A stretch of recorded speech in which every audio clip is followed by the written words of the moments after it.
A gente segue com os assuntos de Brasília porque o Ministério da Economia divulga uma nota e projeta queda de gastos e da dívida pública na gestão Bolsonaro. Segundo a pasta, o Brasil não está quebrado e as dívidas com organismos internacionais deverão somar 1,230 bilhão de dólares em 2023. Camila Yunes tem os detalhes.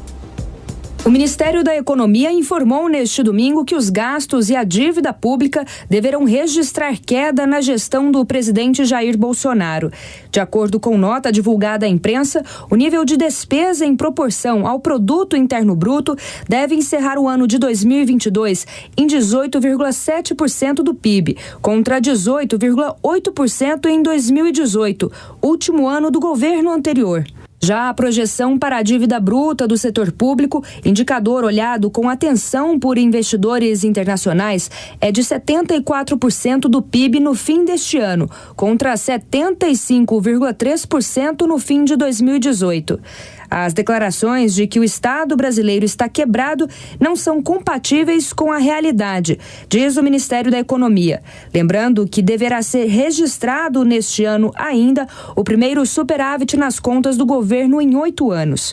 O saldo primário indica que o governo deve gastar menos do que a arrecadação do ano, sem contar as despesas com a dívida pública. Apesar do resultado positivo estimado para este ano, economistas avaliam que essa melhora é pontual, pois as contas voltarão ao vermelho em 2023. Segundo a proposta de orçamento do ano que vem, enviada no final de agosto ao Congresso Nacional, a estimativa para 2023 é de um rombo de 65 bilhões e 900 milhões de reais.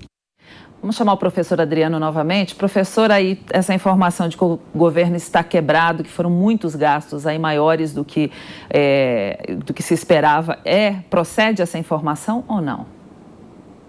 A resposta pode ser dada com números, né? E os dados que estão sendo legados, né, pelo governo Bolsonaro, aparentemente são positivos, né? A gente teve um crescimento do PIB, né, o desemprego em queda, a razão dívida pública, PIB, caindo, né? Lembrando que quando, no ano da pandemia, se estimava que o Brasil chegaria a 100% disso.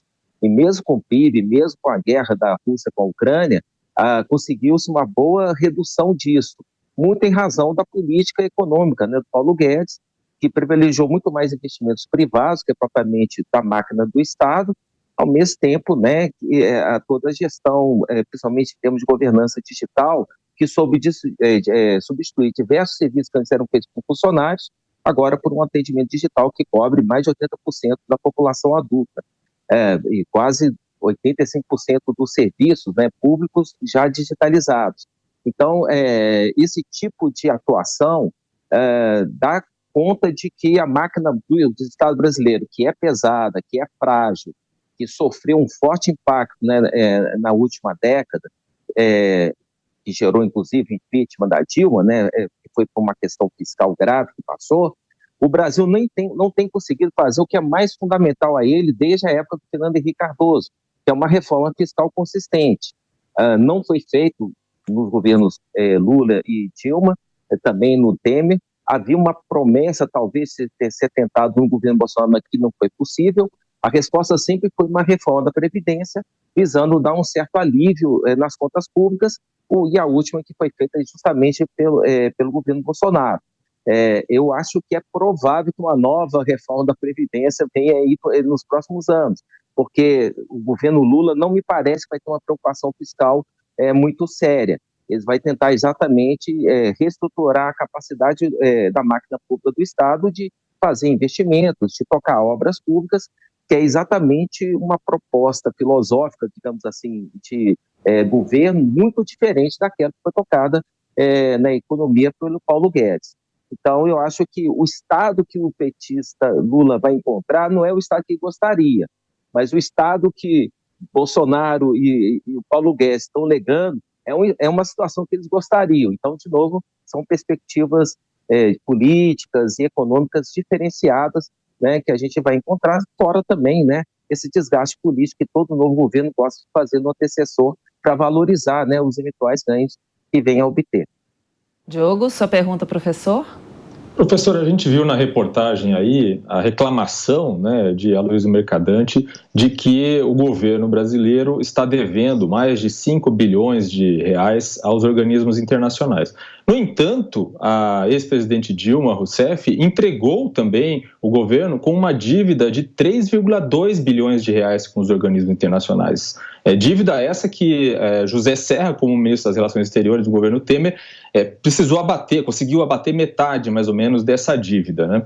Então, deixando de lado essa questão da hipocrisia, qual é a importância de se manter, de se estar em dia um pagamento com esses gastos com organismos internacionais?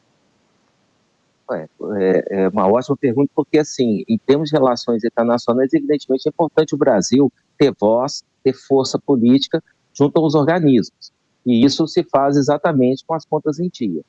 Ao mesmo tempo, não é incomum que estados que participem desse sistema sejam grandes devedores. Inclusive, volta e meia a gente vê notícia até dos Estados Unidos devendo algumas agências. Muitas vezes aquelas que não estão muito preocupados em tocar algum tipo de política.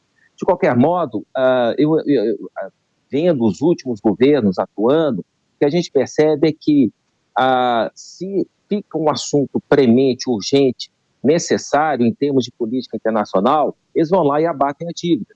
Uma dívida de 5 bilhões de reais não é algo assim tão complicado, né, de ser estruturado. A nota do Ministério da Economia é interessante porque eles falam que eles tinham deixado no orçamento esse dinheiro para zerar a dívida, mas que na tramitação do Congresso eles deixaram pouco menos de 1 bilhão para o pagamento. Enfim, faz parte desse jogo orçamentário.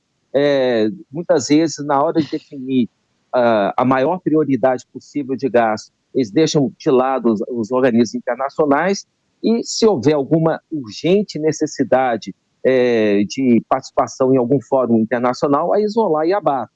Me parece que esse tipo de gestão assim, da última hora, né, para saldar as dívidas, acaba acontecendo. E 5 bilhões de reais, um orçamento como o do Brasil, que é trilionário, não é algo que seja complicado de imediatamente dar um jeito de saldar, né?